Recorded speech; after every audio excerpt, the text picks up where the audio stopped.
How to handle team members with bad attitudes.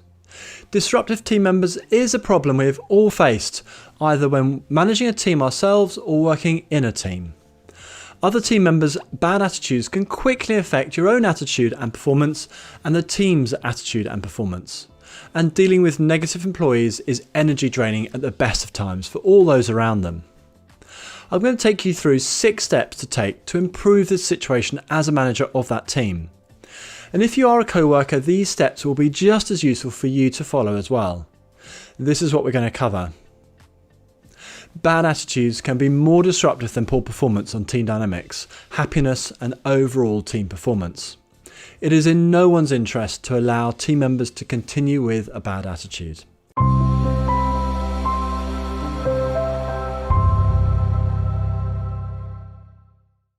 My name is Jess Coles and I've had a 25-year management career in Innocent Drinks, Foster's, EY, Peer Consulting and many other less well-known companies. I've also won best team prizes at national and company level. I've had to learn how to handle team members with bad attitudes early in my career. The worst thing to do is do nothing, even though ignoring the problem appears to be the easiest. Like many new managers, I learnt this the hard way. And if you're new to this channel, Enhanced Start Training provides online business courses to help you improve your personal performance and that of your team and business. And if you like this video, please give it a thumbs up and subscribe. So let's go through 6 key steps to take for the benefit of all. When you're thinking about how to handle team members with bad attitudes, the first and most important step is not to ignore the problem. A team member with a bad attitude can quickly infect others with negative behaviours, and you can easily see team morale and motivation heading downwards. It is your job as a manager to handle this problem. To do your job, you cannot ignore the situation. You must take action. All the other team members are looking at you to see how you will react, and your reactions are going to be setting the rules, not what you say. If you take no action, you're effectively signalling to the team that it is perfectly fine to have bad attitudes through your lack of action. If team motivation and happiness drop, then team performance is likely to follow fairly soon afterwards, and then you'll have your manager worried about your performance. So take action as quickly as practical after you become aware that a person in the team has a bad attitude. And if you're not the manager of the team, then your role is to make the manager aware of the bad attitude of a team member. And before you speak to your manager, take the time to gather some examples, note down what is said by the person and when. Start the conversation with your manager along the lines of, "Peter, I'm worried that something is wrong with Bob. He seems very down and is being very negative at the moment." Some of the examples of what he is saying to colleagues is, and then go on to a couple of your examples. If your manager is not aware of the problem, they will not be able to take action and successfully manage disruptive employees. So don't ignore the problem or hope somebody else will say something. Take action. The second step when planning how to handle team members with bad attitudes is to find out exactly why the employee has a bad attitude. There can be a huge range of reasons, and until you know why the behaviour is happening, it is very hard to decide what action to take when planning how to handle employees with bad attitudes. Some examples of the reasons could be, firstly, the team member is really upset at how they're being treated at work. Colleagues might be causing them problems, they might have a problem with what you as their manager is doing, or the actions that you've taken, or they may have recently missed a promotion, etc. There can be a whole range of reasons. Secondly, the team member has problems at home or in their personal lives, which is impacting their outlook and behaviour at work. Third, the employee is a negative or a glass half full person. They're always looking for faults or what could go wrong. Fourth, the employee might have low self-esteem or low confidence and is trying to bring others down to make themselves feel better. These are only some of the many reasons. Before you start dealing with the negative employee, speak to other team members. Is the bad attitude being experienced by all or many of the team members, or is it just being experienced by one person? Collate a number of different examples from several team members so you can provide examples to the individual rather than just your opinion. This creates a much stronger impact and is much harder for the team member with a bad attitude to just brush off. Then have a private meeting with the individual with a bad attitude. Use the examples to highlight the issues and ask what is causing this behaviour. Then stop talking and actively listen to their answer. Give them plenty of space and time to respond. Don't take the next steps until you understand what is causing the bad attitude and disruptive behaviour. The third step when planning how to handle team members with bad attitudes is to decide if the bad attitude is likely to be temporary or a more permanent feature.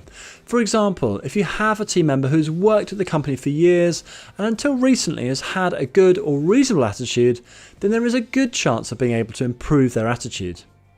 If you have a new starter and they seem to be sowing discord within their team already, then there is a good chance that this might be a personality issue and a more permanent aspect to their behaviour and personality. So after understanding the reasons for the bad attitude, use your judgment to weigh up the effort of supporting the person to change their attitude and the likelihood of that support being successful against the time and effort you'll have to put in. For what appears to be a temporary bad attitude, then the effort is likely to be very worthwhile. If it appears a more permanent feature of their approach and behaviour, providing and support and coaching is a lot less likely to be successful.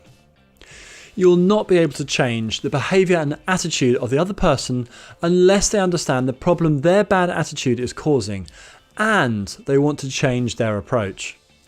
The disruptive employee has to choose to change. You can't make them change or choose for them. The fourth step when planning how to handle team members with bad attitudes is to decide the best course of action. There are a wide range of actions that you could consider, and it is important that you choose the right approach for the given situation. The surer you are that the individual is having a temporary period of bad attitude, then the more it is in yours and the company's interests to support them to get back to a more constructive and positive attitude. This saves the time and cost of hiring a new person and training them, etc. Plus, you're going to build loyalty in your team and with that person. All good reasons for investing the time to see if you can help them change their attitude. The more permanent the bad attitude appears to be, or the less evidence that the person has been more positive in the past, then the stronger I advise you to take steps to remove this person from the team and the company. For example, if the person has recently joined and is demonstrating a bad attitude when they should be on their best behaviour, what will they be like when they are more established in the business? Why take the risk and keep them in the business? Use your judgment as to how temporary or permanent the bad attitude is. Consider this when planning what course of action to take. The fifth step when planning how to handle team members with bad attitudes is to set out your expectations in writing. In most scenarios, I would suggest that you set out a personal improvement plan with the individual. This is a written document that you put together setting out your expectations of their behaviour, with examples of what good behaviour or attitude looks like. A very important step is to get the individual to contribute and give them the opportunity to negotiate points that they feel are unfair or unreasonable.